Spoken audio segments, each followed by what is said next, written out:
हम सबको आशीर्वाद देने के लिए आए हुए मेरे प्यारे भाई और बहनों, जय सेवा, जय जोहार। आज मुझे रानी दुर्गावती जी की इस पावन धरती पर आप सभी के बीच आने का सौभाग्य मिला है। मैं रानी दुर्गावती जी के चरणों में अपनी श्रद्धांजलि समर्पित करता हूं। उनकी प्रेरणा से आज सिकल सेल एनीमिया मुक्ति मिशन एक बहुत बड़े अभियान की शुरुआत हो रही है। आज ही मध्य प्रदेश में 1 करोड़ लाभार्थियों को आयुष्मान कार्ड भी दिए जा रहे हैं। इन दोनों ही प्रयासों के सबसे बड़े लाभार्थी हमारे गौंड समाज, भील समाज या अन्य हमारे आदिवासी समाज के लोग हैं। मैं आप सभी को, मध्य प्रदेश की डबल इंजन सरकार को बहुत बहुत बधाई देता हूं। साथियों, आज शहडोल की इस धरती पर देश बहुत बड़ा संकल्प ले रहा है। ये संकल्प हमारे देश के आदिवासी भाई बहनों के जीवन को सुरक्षित बनाने का संकल्प है। ये संकल्प है सिकल सेल एनीमिया की बीमारी से मुक्ति का। ये संकल्प है हर साल सिकल सेल एनीमिया की गिरफ्त में आने वाले 2.5 लाख बच्चे और उनके 2.5 लाख परिवार के जनों का जीवन बचाने का। साथियों, मैंने देश के अलग अलग इलाकों में आदिवासी समाज के बीच एक लंबा समय गुजारा है। सिकल सेल एनीमिया जैसी बीमारी बहुत कष्टदायी होती है। इसके मरीजों के जोड़ों में हमेशा दर्द रहता है। शरीर में सूजन और थकावट रहती है। पीठ, पैर और सीने में असहनीय दर्द महसूस होता है। सांस फूलती है। लंबे समय तक दर्द सहने वाले मरीज के शरीर के अंदरूनी अंग भी क्षतिग्रस्त होने लगते हैं। ये बीमारी परिवारों को भी बिखेर देती है। और ये बीमारी न हवा से होती है, न पानी से होती है, न भोजन से फैलती है। ये बीमारी ऐसी है जो माता पिता से ही बच्चे में ये बीमारी आ सकती है। ये आनुवंशिक है। और इस बीमारी के साथ जो बच्चे जन्म लेते हैं वो पूरी जिंदगी चुनौतियों से जूझते रहते हैं। साथियों, पूरी दुनिया में सिकल सेल एनीमिया के जितने मामले होते हैं उनमें से आधे 50% अकेले हमारे देश में होते हैं। लेकिन दुर्भाग्य की बात है कि पिछले 70 सालों में कभी इसकी चिंता नहीं हुई। इससे निपटने के लिए कोई ठोस प्लान नहीं बनाया गया। इससे प्रभावित ज्यादातर लोग आदिवासी समाज के थे। आदिवासी समाज के प्रति बेरुखी के चलते पहले की सरकारों के लिए ये कोई मुद्दा ही नहीं था। लेकिन आदिवासी समाज की इस सबसे बड़ी चुनौती को हल करने का बीड़ा अब भाजपा की सरकार ने, हमारी सरकार ने उठाया है। हमारे लिए आदिवासी समाज सिर्फ एक सरकारी आंकड़ा नहीं है, ये हमारे लिए संवेदनशीलता का विषय है, भावनात्मक विषय है। जब मैं पहली बार गुजरात का मुख्यमंत्री बना था, उसके भी बहुत पहले से मैं इस दिशा में प्रयास कर रहा हूं। हमारे जो गवर्नर है श्रीमान मंगूभाई, आदिवासी परिवार के होनहार नेता रहे हैं। करीब 50 साल से मैं और मंगूभाई आदिवासी इलाकों में एक साथ काम करते रहे हैं और हम आदिवासी परिवारों में जाकर के इस बीमारी को कैसे रास्ते निकले, कैसे जागरूकता लाई जाए, उस पर लगातार काम करते थे। जब मैं गुजरात का मुख्यमंत्री बना, उसके बाद भी मैंने वहां इससे जुड़े कई अभियान शुरू किए।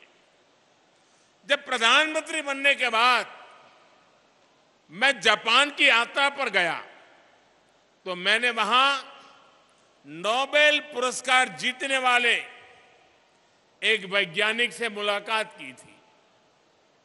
मुझे पता चला था कि वो वैज्ञानिक सिकल सेल बीमारी पर बहुत रिसर्च कर चुके हैं। मैंने उस जापानी वैज्ञानिक से भी सिकल सेल एनीमिया के इलाज में मदद मांगी थी। साथियों, सिकल सेल एनीमिया से मुक्ति का यह अभियान अमृत काल का प्रमुख मिशन बनेगा और मुझे विश्वास है जब देश आजादी के 100 साल मनाएगा, 2047 तक हम सब मिलकर के एक मिशन मोड में अभियान चला करके ये सिकल सेल एनीमिया से हमारे आदिवासी परिवारों को मुक्ति दिलाएंगे, देश को मुक्ति दिलाएंगे। और इसके लिए हम सबको अपना दायित्व निभाना होगा। ये जरूरी है कि सरकार हो, स्वास्थ्य कर्मी हो, आदिवासी हो, सभी तालमेल के साथ काम करें। सिकल सेल एनीमिया के मरीजों को खून चढ़ाने की जरूरत पड़ती है, इसलिए उनके लिए ब्लड बैंक खोले जा रहे हैं।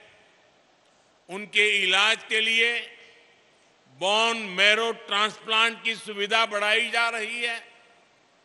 सिकल सेल एनीमिया के मरीजों की स्क्रीनिंग कितनी जरूरी है, ये आप भी जानते हैं। बिना किसी बाहरी लक्षण के भी कोई भी सिकल सेल का कैरियर हो सकता है। ऐसे लोग अनजाने में अपने बच्चों को ये बीमारी दे सकते हैं। इसलिए इसका पता लगाने के लिए जांच कराना, स्क्रीनिंग कराना बहुत आवश्यक है। जांच नहीं कराने पर हो सकता है कि लंबे समय तक इस बीमारी का मरीज को पता नहीं चले। जैसे अक्सर अभी हमारे मनसुख भाई कह रहे थे कुंडली की बात, बहुत परिवारों में परंपरा रहती है, शादी से पहले कुंडली मिलाते हैं, जन्माक्षर मिलाते हैं। और उन्होंने कहा कि भाई कुंडली मिलाओ या न मिलाओ, लेकिन सिकल सेल की जांच का जो रिपोर्ट है, जो कार्ड दिया जा रहा है, उसको तो जरूर मिलाना और उसके बाद शादी करना। साथियों, तभी हम इस बीमारी को एक पीढ़ी से दूसरी पीढ़ी में जाने से रोका जा सकेगा। इसलिए मेरा आग्रह है, हर व्यक्ति स्क्रीनिंग अभियान से जुड़े, अपना कार्ड बनवाए, बीमारी की जांच कराए। इस जिम्मेदारी को लेने के लिए समाज खुद जितना आएगा, उतना ही सिकल सेल एनीमिया से मुक्ति आसान होगी। साथियों, बीमारियां सिर्फ एक इंसान को नहीं, जो एक व्यक्ति बीमार होता है उसको ही सिर्फ नहीं, लेकिन जब एक व्यक्ति परिवार में बीमार होता है तो पूरे परिवार को बीमारी प्रभावित करती है। जब एक व्यक्ति बीमार पड़ता है तो पूरा परिवार गरीबी और विवशता के जाल में फंस जाता है। और मैं एक प्रकार से आपसे कोई बहुत अलग परिवार से नहीं आया, मैं आपके बीच से ही यहां पहुंचा हूं। इसलिए मैं आपकी इस परेशानी को अच्छी तरह जानता हूं, समझता हूं। इसलिए हमारी सरकार ऐसी गंभीर बीमारियों को समाप्त करने के लिए दिन रात मेहनत कर रही है। इन्हीं प्रयासों से आज देश में टीबी के मामलों में कमी आई है। अब तो देश 2025 तक टीबी को जड़ से समाप्त करने के लिए काम कर रहा है।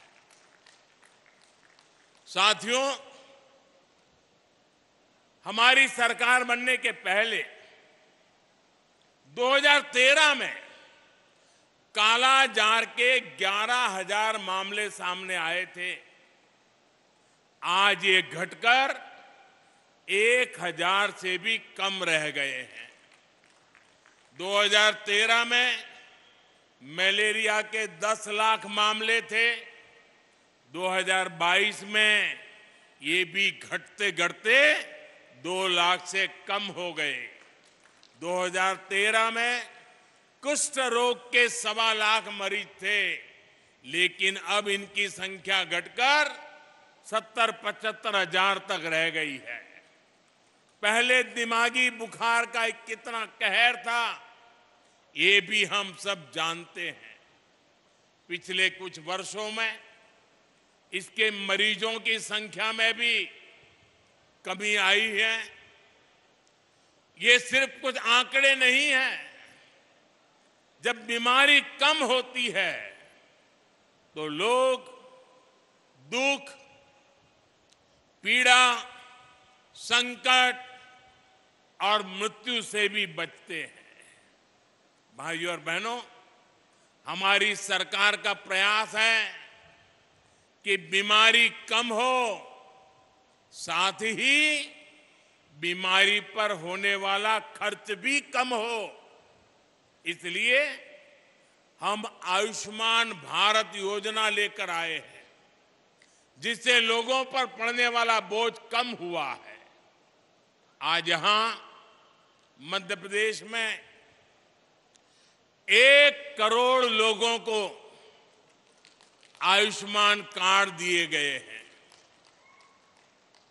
अगर किसी गरीब को कभी अस्पताल जाना पड़ा तो ये कार्ड उसकी जेब में 5 लाख रुपए के एटीएम कार्ड का काम करेगा।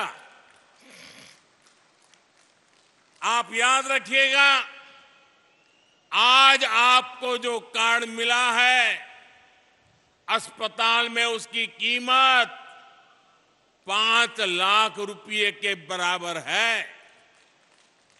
आपके पास ये कार्ड होगा तो कोई आपको इलाज के लिए मना नहीं कर पाएगा,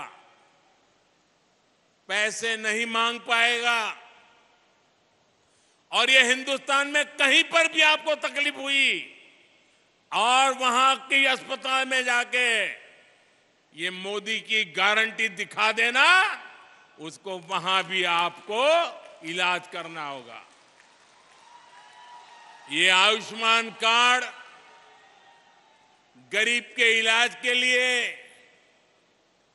5 लाख रुपए की गारंटी है और ये मोदी की गारंटी है। भाई और बहनों, देश भर में आयुष्मान योजना के तहत अस्पतालों में करीब 5 करोड़ गरीबों का इलाज हो चुका है। अगर आयुष्मान भारत का कार्ड नहीं होता तो इन गरीबों को 1 लाख करोड़ रुपए से ज्यादा खर्च करके बीमारी का उपचार करना पड़ता। आप कल्पना करिए, इनमें से कितने लोग ऐसे होंगे जिन्होंने जिंदगी की उम्मीद भी छोड़ दी होगी। कितने परिवार ऐसे होंगे जिन्हें इलाज करवाने के लिए अपना घर, अपनी खेती शायद बेचना पड़ता। लेकिन हमारी सरकार ऐसे हर मुश्किल मौके पर गरीब के साथ खड़ी नजर आई है। 5 लाख रुपए का ये आयुष्मान योजना गारंटी कार्ड गरीब की सबसे बड़ी चिंता कम करने की गारंटी है। और यहां जो आयुष्मान का काम करते, जरा कार्ड बुलाइए, कार्ड।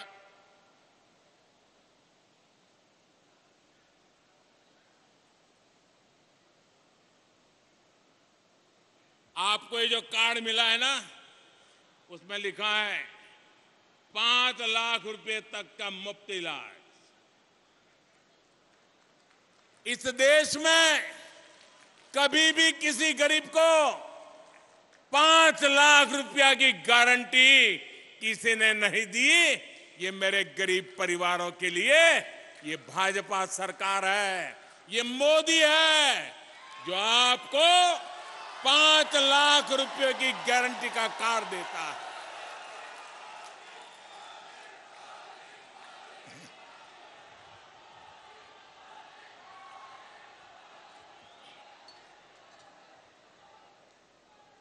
साथियों, गारंटी की इस चर्चा के बीच आपको झूठी गारंटी देने वालों से भी सावधान रहना है। और जिन लोगों की अपनी कोई गारंटी नहीं है, वो आपके पास गारंटी वाली नई नई स्कीम लेकर आ रहे हैं। उनकी गारंटी में छिपे खोट को पहचान लीजिए। झूठी गारंटी के नाम पर उनके धोखे के खेल को भांप लीजिए। साथियों, जब वो मुफ्त बिजली की गारंटी देते हैं तो इसका मतलब है कि वो बिजली के दाम बढ़ाने वाले हैं। जब वो मुफ्त सफर की गारंटी देते हैं तो इसका मतलब है कि उस राज्य की यातायात व्यवस्था बर्बाद होने वाली है। जब वो पेंशन बढ़ाने की गारंटी देते हैं तो उसका मतलब है कि उस राज्य में कर्मचारियों को समय पर वेतन भी नहीं मिल पाएगा। जब वो सस्ते पेट्रोल की गारंटी देते हैं तो इसका मतलब है कि वो टैक्स बढ़ाकर आपकी जेब से पैसे निकालने की तैयारी कर रहे हैं। जब वो रोजगार बढ़ाने की गारंटी देते हैं तो इसका मतलब है कि वो वहां के उद्योग धंधों को चौपट करने वाली नीतियां लेकर के आएंगे। कांग्रेस जैसे दलों की गारंटी का मतलब नियत में खोट और गरीब पर चोट, यही है उनके खेल। वो 70 सालों में गरीब को भरपेट भोजन देने की गारंटी नहीं दे सके, लेकिन ये प्रधानमंत्री गरीब कल्याण योजना से 80 करोड़ से ज्यादा लोगों को मुफ्त राशन की गारंटी मिली है, मुफ्त राशन मिल रहा है। वो 70 सालों में गरीब को महंगे इलाज से छुटकारा दिलाने की गारंटी नहीं दे सके, लेकिन आयुष्मान योजना से 50 करोड़ लाभार्थियों को स्वास्थ्य बीमा की गारंटी मिली है। वो 70 सालों में महिलाओं को धुएं से छुटकारा दिलाने की गारंटी नहीं दे सके, लेकिन उज्ज्वला योजना से करीब 10 करोड़ महिलाओं को धुआं मुक्त जीवन की गारंटी मिली है। वो 70 सालों में गरीब को पैरों पर खड़ा करने की गारंटी नहीं दे सके, लेकिन मुद्रा योजना से 8.5 करोड़ लोगों को सम्मान से स्वरोजगार की गारंटी मिली है। उनकी गारंटी का मतलब है कहीं ना कहीं कुछ गड़बड़ है। आज जो एक साथ आने का दावा कर रहे हैं, सोशल मीडिया में उनके पुराने बयान वायरल हो रहे हैं, वो हमेशा से एक दूसरे को पानी पी पी करके कोसते रहे हैं। यानी विपक्षी एकजुटता की गारंटी नहीं है। ये परिवारवादी पार्टियां सिर्फ अपने परिवार के भले के लिए काम करती आई है, यानी उनके पास देश के सामान्य मानवीय के परिवार को आगे ले जाने की गारंटी नहीं है। जिन पर भ्रष्टाचार के आरोप हैं, वो जमानत लेकर के बाहर घूम रहे हैं। जो घोटालों के आरोपों में सजा काट रहे हैं, वो एक मंच पर दिख रहे हैं। यानी उनके पास भ्रष्टाचार मुक्त शासन की गारंटी नहीं है। वो एक सुर में देश के खिलाफ बयान दे रहे हैं, वो देश विरोधी तत्वों के साथ बैठकें कर रहे हैं। यानी उनके पास आतंकवाद मुक्त भारत की गारंटी नहीं है। वो गारंटी देकर निकल जाएंगे, लेकिन भुगतना आपको पड़ेगा। वो गारंटी देकर अपनी जेब भर लेंगे, लेकिन नुकसान आपके बच्चों का होगा। वो गारंटी देकर अपने परिवार को आगे ले जाएंगे, लेकिन इसकी कीमत देश को चुकानी पड़ेगी। इसलिए आपको कांग्रेस समेत ऐसे हर राजनीतिक दल की गारंटी से सतर्क रहना है। साथियों, इन झूठी गारंटी देने वालों का रवैया हमेशा से आदिवासियों के खिलाफ रहा है। पहले जनजातीय समुदाय के युवाओं के सामने भाषा की बड़ी चुनौती आती थी, लेकिन नई राष्ट्रीय शिक्षा नीति में अब स्थानीय भाषा में पढ़ाई की सुविधा दी गई है। लेकिन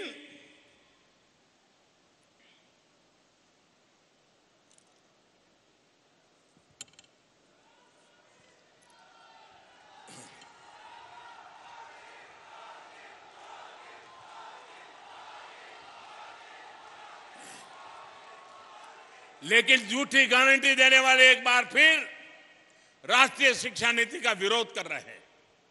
ये लोग नहीं चाहते कि हमारे आदिवासी भाई बहनों के बच्चे अपनी भाषा में पढ़ाई कर पाएं। वो जानते हैं कि अगर आदिवासी, दलित, पिछड़ा और गरीब का बच्चा आगे बढ़ जाएगा तो इनकी वोट बैंक की सियासत चौपट हो जाएगी। मैं जानता हूं आदिवासी इलाकों में स्कूलों का, कॉलेजों का कितना महत्व है। इसलिए हमारी सरकार ने 400 से अधिक नए एकलव्य स्कूलों में आदिवासी बच्चों को आवासीय शिक्षा का अवसर दिया है। अकेले मध्य प्रदेश के स्कूलों में ही ऐसे 24,000 विद्यार्थी पढ़ रहे हैं। साथियों, पहले की सरकारों ने जनजातीय समाज की लगातार उपेक्षा की। हमने अलग आदिवासी मंत्रालय बनाकर इसे अपनी प्राथमिकता बनाया। हमने इस मंत्रालय का बजट 3 गुना बढ़ाया है। पहले जंगल और जमीन को लूटने वालों को संरक्षण मिलता था। हमने फॉरेस्ट राइट एक्ट के तहत 20 लाख से ज्यादा टाइटल बांटे हैं। उन लोगों ने पैसा एक्ट के नाम पर इतने वर्षों तक राजनीतिक रोटियां सेकी, लेकिन हमने पैसा एक्ट लागू कर जनजातीय समाज को उनका अधिकार दिया। पहले आदिवासी परंपराओं और कला कौशल का मजाक बनाया जाता था, लेकिन हमने आदि महोत्सव जैसे आयोजन शुरू किए। साथियों, बीते 9 वर्षों में आदिवासी गौरव को सहेजने और समृद्ध करने के लिए भी निरंतर काम हुआ है। अब भगवान बिरसा मुंडा के जन्मदिन पर 15 नवंबर को पूरा देश जनजातीय गौरव दिवस मनाता है। आज देश के अलग अलग राज्यों में आदिवासी स्वतंत्रता सेनानियों को समर्पित म्यूजियम बनाए जा रहे हैं। इन प्रयासों के बीच हमें पहले की सरकारों का व्यवहार भी भूलना नहीं है। जिन्होंने दशकों तक देश में सरकार चलाई, उनका रवैया आदिवासी समाज के प्रति, गरीबों के प्रति असंवेदनशील और अपमानजनक रहा। जब तक आदिवासी महिला को देश का राष्ट्रपति बनाने की बात आई थी, तो हमने कई दलों का रवैया देखा है। आप एमपी के लोगों ने भी इनके रवैयों को साक्षात देखा है। जब शहडोल संभाग में केंद्रीय जनजातीय विश्वविद्यालय खुला, तो उसका नाम भी उन्होंने अपने परिवार के नाम पर रख दिया, जबकि शिवराज जी की सरकार ने छिंदवाड़ा विश्वविद्यालय का नाम महान गौण क्रांतिकारी राजा शंकर शाह के नाम पर रखा है। टंटिया मामा जैसे नायकों की भी उन्होंने पूरी उपेक्षा की, लेकिन हमने पाताल पानी स्टेशन का नाम टंटिया मामा के नाम पर रखा। उन लोगों ने गौण समाज के इतने बड़े नेता श्री दलवीर सिंह जी के परिवार को भी अपमान किया, उसकी भरपाई भी हमने की। हमने उन्हें सम्मान दिया। हमारे लिए आदिवासी नायकों का सम्मान हमारे आदिवासी युवाओं का सम्मान है, आप सभी का सम्मान है। साथियों, हमें इन प्रयासों को आगे भी बनाए रखना है, उन्हें और रफ्तार देनी है, और ये आपके सहयोग से, आपके आशीर्वाद से ही संभव होगा। मुझे विश्वास है आपके आशीर्वाद और रानी दुर्गावती की प्रेरणा ऐसे ही हमारे पथ प्रदर्शन करती रहेगी। अभी शिवराज जी बता रहे थे कि 5 अक्टूबर को रानी दुर्गावती जी की 500वीं जयंती आ रही है। मैं आज जब आपके बीच आया हूं, रानी दुर्गावती के पराक्रम की इस पवित्र भूमि पर आया हूं, तो मैं आज देशवासियों के समक्ष घोषणा करता हूं कि रानी दुर्गावती जी की 500वीं जन्म शताब्दी पूरे देश में भारत सरकार मनाएगी।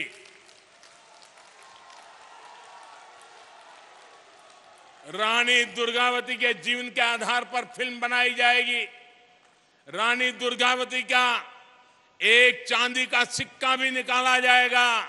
रानी दुर्गावती जी का पोस्टल स्टैंप भी निकाला जाएगा, और देश और दुनिया में 500 साल पहले जन्म हुए इस हमारे लिए पवित्र मां के समान उनकी प्रेरणा की बात हिंदुस्तान के घर घर घर पहुंचाने का एक अभियान चलाएगा।